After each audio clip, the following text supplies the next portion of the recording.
Ecojo tem riba mesa, ecojo mes nota uma solução. Ecojo me se facilitar a execução de nossa reforma dentro do quadro de nossa visão onde nós trabalhamos com o nosso país e que é necessário para trazer o cambio que, entre outros, melhorar bem-estar. Al final, nós temos uma síntese. A reforma também não é solução para o mês.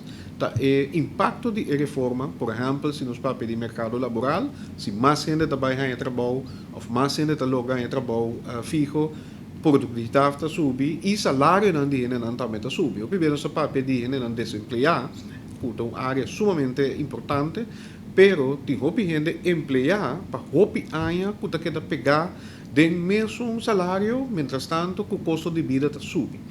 Tudo isso aqui não, a reforma não, que nós temos 20 anos para repetir. E ecojo su poder, lembra-me assim aqui, está que nós está melhorando a força de execução. Nós está em 100, nós está em expertise na nossa disposição para assim nós por lograr bastante cambio positivo que se nós fazemos isso aqui, nossa própria força, e mirando também a falta de recursos que o governo tem.